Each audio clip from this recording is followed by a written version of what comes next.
He sat there motionless, staring at the flickering screen, a digital graveyard of his life's work.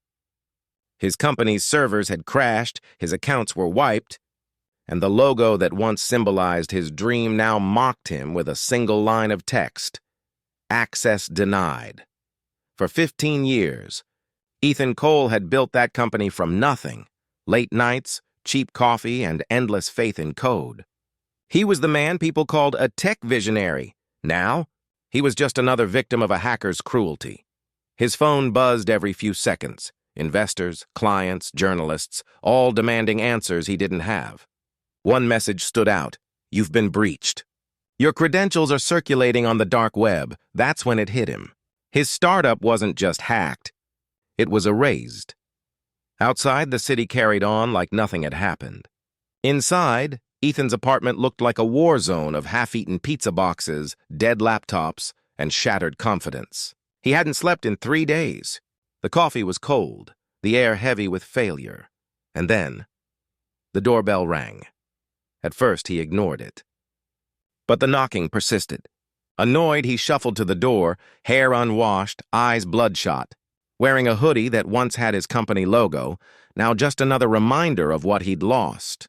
When he opened the door, there she was, a young pizza delivery girl, smiling through the drizzle, holding a box like it was a gift from heaven. "Large pepperoni for Ethan?" He almost laughed. "I didn't order pizza," she smiled wider. "Guess it found you anyway." It was absurd, almost poetic. A broken man and a stranger with dinner. He took the box, muttered a thank you, and closed the door. He didn't know that moment, that ordinary delivery, was about to rewrite his entire story, because sometimes redemption doesn't come from code, money, or genius. Sometimes it wears an apron, carries a pizza, and knocks exactly when you've given up on the world. But let's rewind. Before the hack, before the chaos, before the girl who did what no programmer ever could. Welcome, story lovers. From where are you watching? Drop your city name in the comments. Let's see how far this story travels.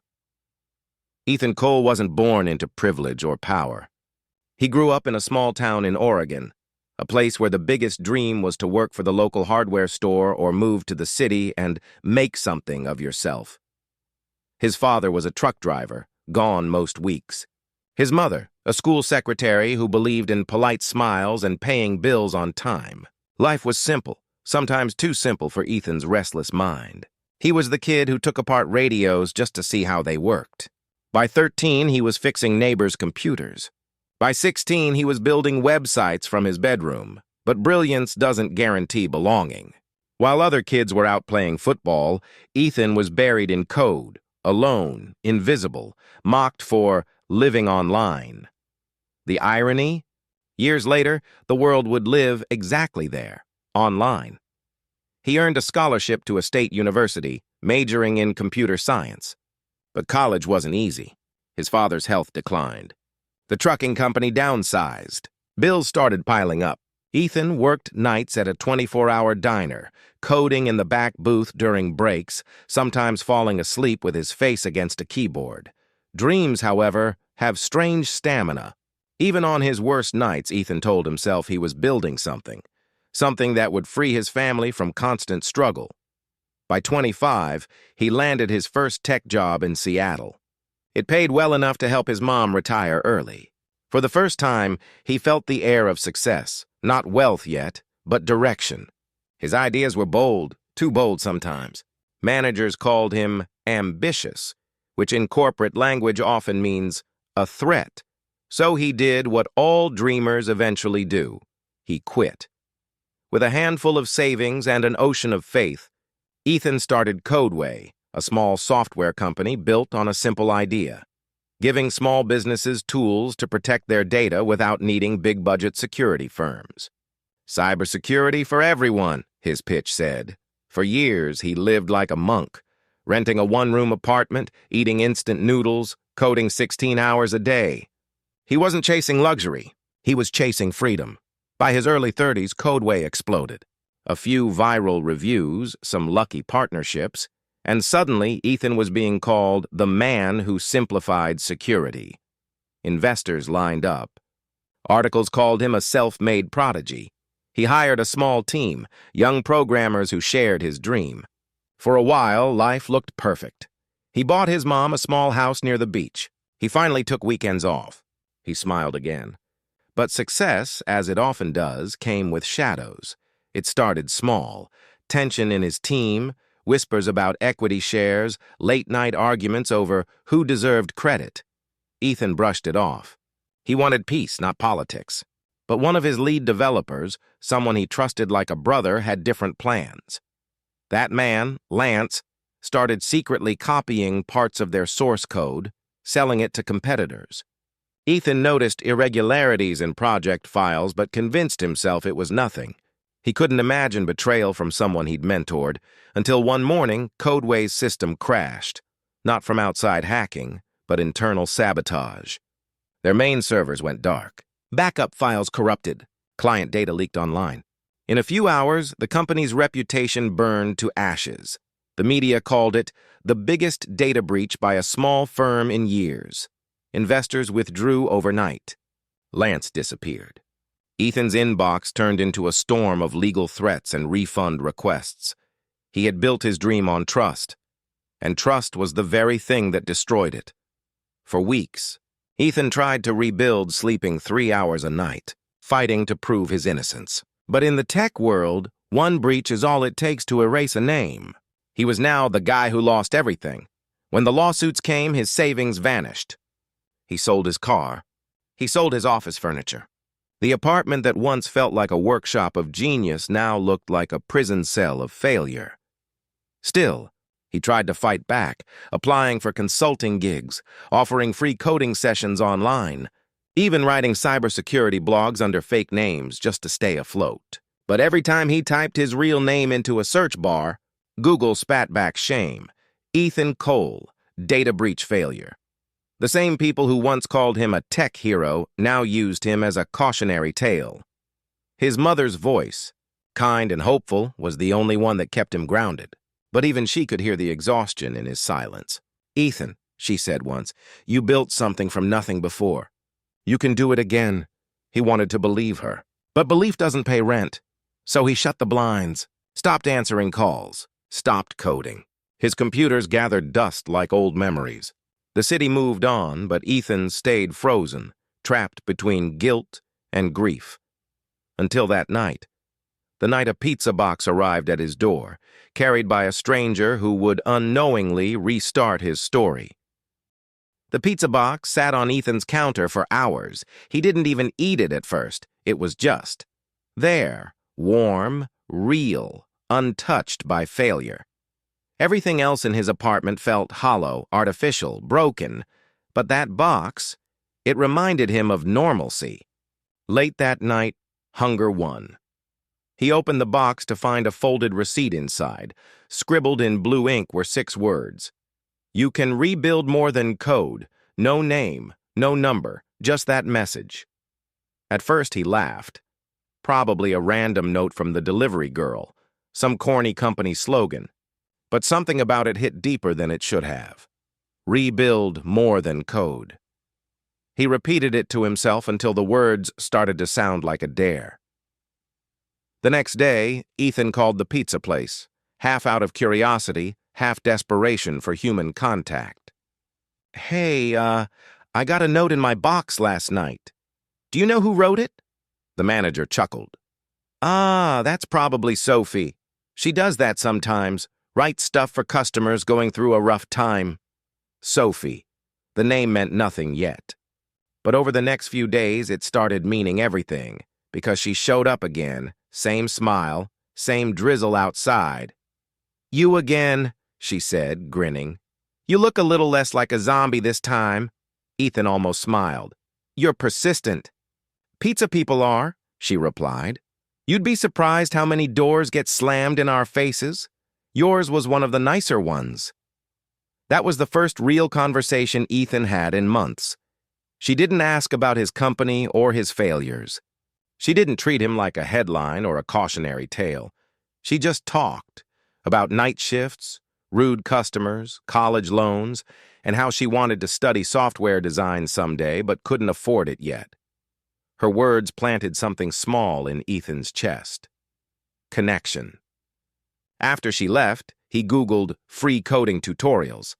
Then, almost without thinking, he started tinkering with an old side project, a personal security app he'd built years ago and abandoned. It was basic, messy, unpolished, but it still worked. Days turned into weeks. Sophie kept showing up, delivering pizza with tiny handwritten notes on napkins. Progress, not perfection. Even broken systems can reboot. Pizza helps. So does trying again. She never asked for thanks. Never pushed. She just believed. The kind of belief Ethan thought the world had lost. But as his spark returned, so did his demons. One morning, while checking his email, Ethan saw a new message from a familiar name, Lance. Subject, "Let's talk." He almost deleted it, but curiosity got him.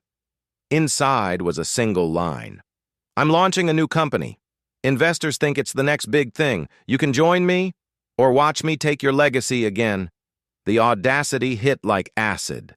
Lance, the man who ruined him, was bragging about stealing his next idea.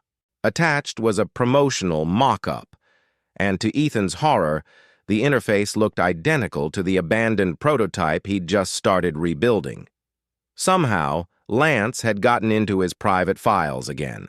Maybe through an old backup, maybe through an online repo Ethan forgot to secure. Either way, it was happening again. History repeating itself. Rage mixed with despair. He wanted to fight, but he had no money, no lawyers, no credibility left.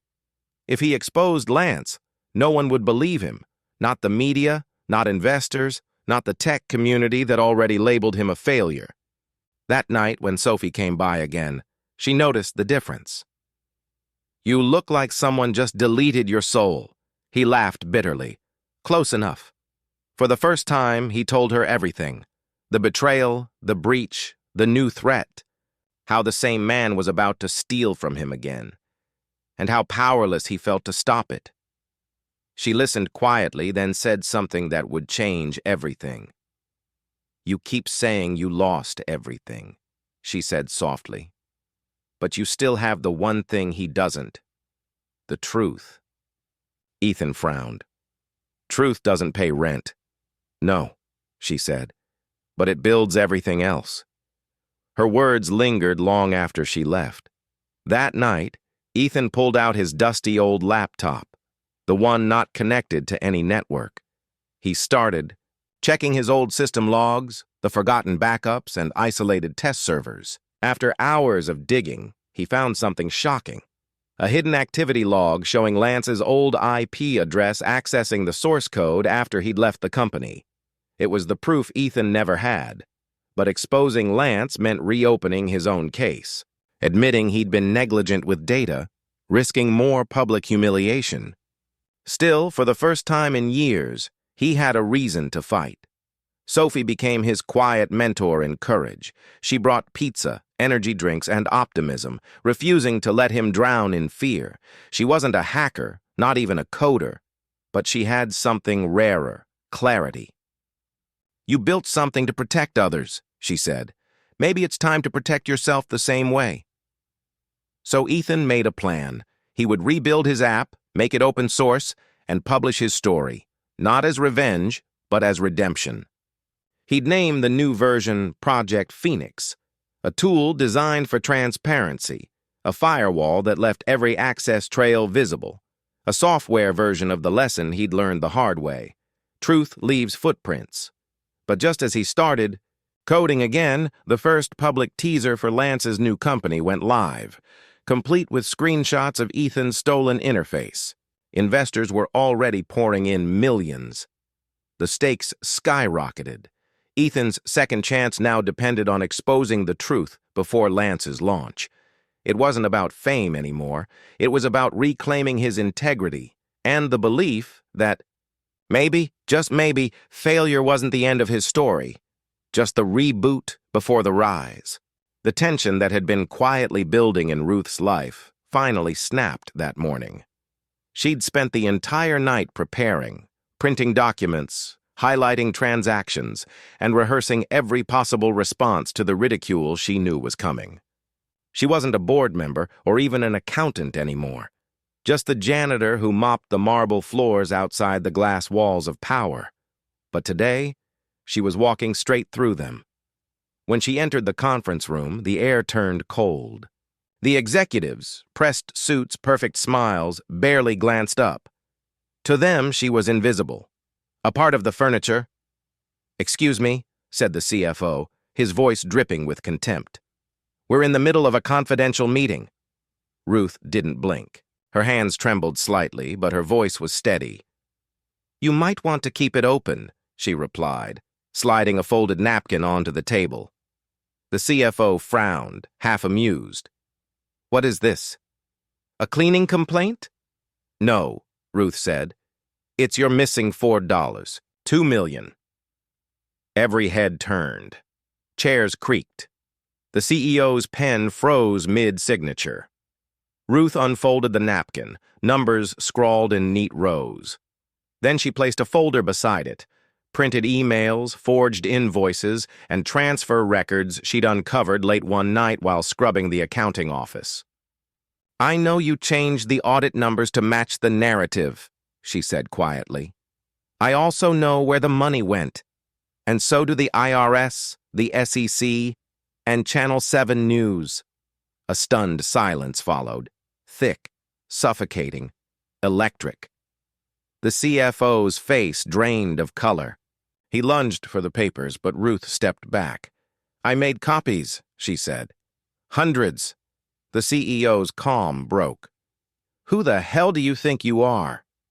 Ruth looked at him, her eyes steady, her voice low but unshakable. "Someone you should have paid attention to." Security guards hovered near the door, uncertain. HR whispered into phones. Cameras from the press, tipped off earlier that morning, began flashing through the glass wall outside. The CFO tried one last time to regain control. "You'll regret this. You're finished here." Ruth smiled faintly. "I was finished the day I stopped being afraid." Then she turned toward the door. The room, once buzzing with arrogance, was silent as she walked out. Past the polished desks and whispering interns, down the hall she used to clean. Behind her, chaos erupted, phones ringing, lawyers rushing in, reputations crumbling in real time. But Ruth didn't look back. She stepped outside into the sunlight, breathing freely for the first time in years. She wasn't the janitor anymore. She was the woman who exposed an empire. That was the day Ruth, once invisible, became the most powerful person in the room. Ruth didn't stay. The company, desperate to save face after the scandal, offered her a promotion, a raise, even a public apology. But she smiled politely and declined. "I didn't clean floors for 20 years just to sit behind another desk," she said. Instead, she took her whistleblower settlement, a modest fortune by her standards, and turned it into something greater. Within a year, she'd opened Second Ledger Consulting, a small firm that specialized in uncovering corporate fraud and training low-income women in financial literacy. She started with just 2 folding chairs, 1 laptop, and an old coffee machine she'd rescued from the office she used to clean. The first women who came to her were nervous, uncertain, just like she once was. Mothers, widows, immigrants, and single daughters. Ruth taught them not just numbers, but confidence. She showed them how to read a balance sheet the way some read poetry, how to find truth where others saw only confusion. Her son, Jacob, watched everything with wide eyes. The boy who once saw his mother come home exhausted, still in her janitor's uniform, was now seeing her on television, interviewed as a financial ethics advocate. He never forgot the day his teacher played her story in class. "That's my mom," he whispered proudly while his classmates turned, stunned. Ruth's life became simpler, but fuller. Her mornings were spent mentoring women over coffee and spreadsheets. Her evenings, watching sunsets from the small porch of the home she finally owned outright. She no longer counted dollars at the grocery store. She counted opportunities for others, not just herself. The same hands that once scrubbed stains now signed partnership deals with major firms. Ironically, the same executives who once ignored her now sought her approval, her advice, her endorsement. But Ruth never forgot what it felt like to be invisible. So every contract she signed included one line in bold: "A portion of proceeds will fund women's education in finance." Years later, she was invited to speak at a university graduation, the same one where she'd once dreamed of studying full-time. Standing before hundreds of young women, she smiled and said, "Success isn't about where you start. It's about what you refuse to let define you." Applause filled the auditorium. But Ruth's eyes glistened for a different reason. She saw herself in them all over again. When the ceremony ended, a young woman approached her, nervous, shy. "Ma'am," she said softly, "I clean offices at night, too. I want to be like you someday." Ruth placed a gentle hand on her shoulder. "You already are," she said. That night she walked home under a quiet sky, the same one that once witnessed her tears. But tonight it watched her peace. She didn't crave revenge or fame. She'd already won in the most powerful way, by reclaiming her worth. She hung her old janitor's badge in her office, not as a reminder of struggle, but of transformation. Beside it, she framed a quote she'd written herself. "Some people rise by climbing ladders. Others rise by cleaning the floor beneath them until it shines." Ruth's story became a spark, a movement. And though she never sought recognition, her name found its way into boardrooms, universities, and even documentaries. But her favorite moment remained simple, when her son, now a young accountant, hugged her one morning before work and said, "Mom, you didn't just change your life. You changed mine." She smiled. "That's what truth does, Jacob. It doesn't destroy. It redeems." And in that quiet truth, Ruth found everything she had ever lost: peace, dignity, and a legacy that could never be swept away.